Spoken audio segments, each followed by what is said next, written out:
गई मूर्छा राम ही सुमरी नृप फिर करवट लीन सच्यो राम आगमन कहे विनय समय समकीन। लखन श्री रामचंद्र की जय। इतने में राजा की मूर्छा दूर हुई। उन्होंने राम का स्मरण करके राम राम कहकर फिर करवट ली। मंत्री ने श्री रामचंद्र जी का आना कहकर समयानुकूल विनती की। अवन पे अकन राम पगुधारे धरि धीरज तब नयन उघारे सच्यो सम्हारे राहु बैठारे चरण परत नृप राम निहारे। जब राजा ने सुना कि श्री रामचंद्र जी पधारे हैं तो उन्होंने धीरज धर के नेत्र खोले। मंत्री ने संभाल कर राजा को बैठाया। राजा ने श्री रामचंद्र जी को अपने चरणों में पड़ते देखा। लिए स्नेह बिकल और लाई गे मनि मनहु फन के फिर पाई। राम ही चितय रहो नर नाहु चला बिलोचन बारी प्रबाहु।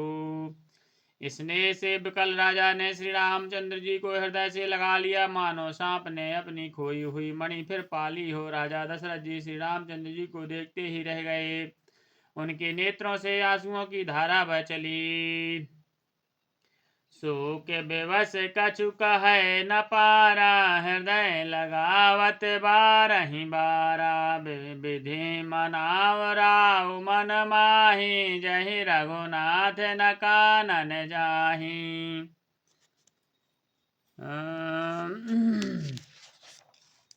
शोक के विशेष बस होने के कारण राजा कुछ नहीं कह सकते। वे बार बार श्री रामचंद्र जी को हृदय से लगाते हैं और मन में ब्रह्मा जी को मनाते हैं कि जिससे श्री रघुनाथ जी वन को न जाएं।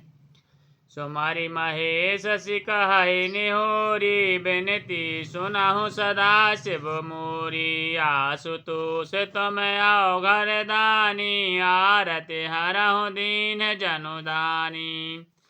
फिर महादेव जी का स्मरण करके उनसे निहोरा करते हुए कहा, हे सदाशिव आप मेरी विनती सुनिए। आप आशुतोष शीघ्र प्रसन्न होने वाले और अवघरदानी हैं, मुँह मांगा दे डालने वाले हैं, अतः मुझे अपना दीन सेवक जानकर मेरे दुख को दूर कीजिए।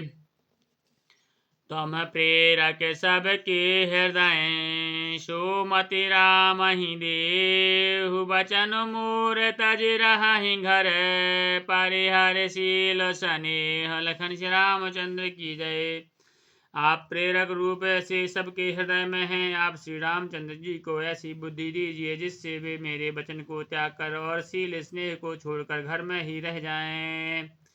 अजस हो जग सुजस नसाओ नरक परौ बरु सुरपुर जाओ। सब दुख दुसह सहावहु मोहि लोचन ओट राम जनि होहि।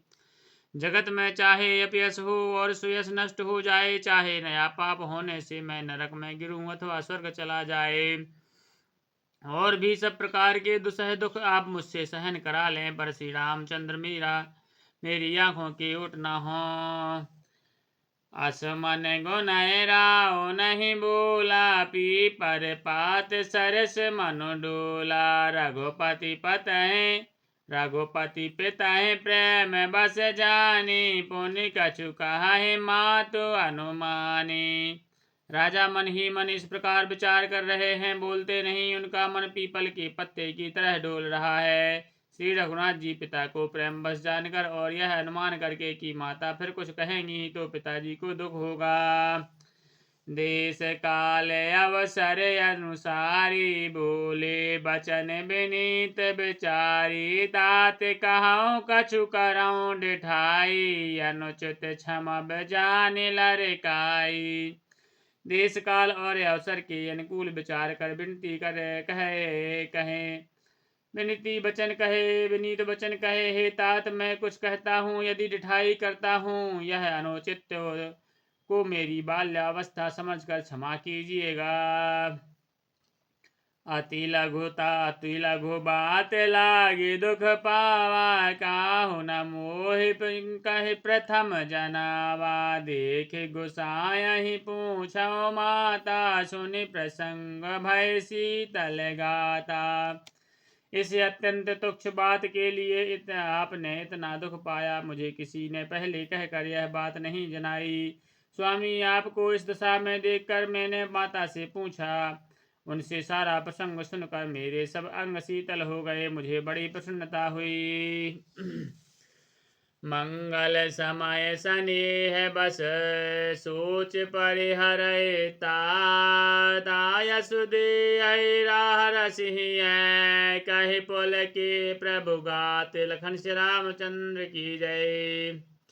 हे पिताजी, इस मंगल के समय स्नेह बस होकर सोच कर ना छोड़ दीजिए और हृदय में प्रसन्न होकर मुझे आज्ञा दीजिए। यह कहते हुए प्रभु श्री रामचंद्र जी सर्वांग पुलकित हो गए। धन्य जन्म जगति तलतासु पितहि प्रमोद चरित सुन जासु चारि पदारथ कर तलता के प्रिय पितु मातु प्राण समझा के।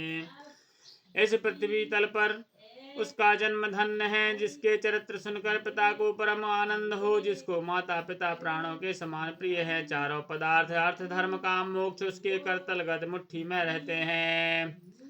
आयसु पाल जन्म फल पाई हूँ बेगहि भूय रजाई विदा मातु सन आवै माई चले हूँ बनहि बहुर पग लागी। आपकी आज्ञा पालन करके और जन्म का फल पाकर मैं जल्दी ही लौट आऊंगा, अतः कृपया आज्ञा दीजिए। माता से विदा मांगाता हूँ, फिर आपके पैर लगकर प्रणाम करके वन को चलूंगा।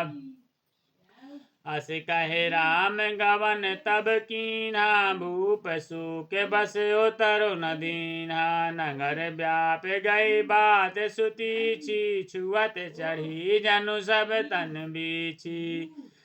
ऐसा कहकर तब श्री रामचंद्र जी वहां से चले गए। राजा ने शोक बस कोई उत्तर नहीं दिया। वह बहुत ही तीखी अप्रिय बात नगर भर में इतनी जल्दी फैल गई मानो डंक मारते ही बिच्छू सारे शरीर में चढ़ गई हो। सुनी भय बिकल सकल नर नारी बेल बेटप जम देख दवारी जो जह सुनय धुनय सुर सोई बड़ विषाद नहीं धीरज होई।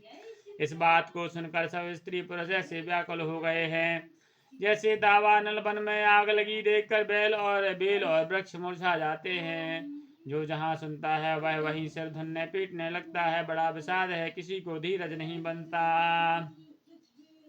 मुख सुखाहि लोचन श्रवहि सूख न हृदय समाय मनहु करुण रस कटकई उतरी अवध बजाय। लखन श्री रामचंद्र की जय। उमापति महादेव की जय। पवन सुत हनुमान की जय। गोसाई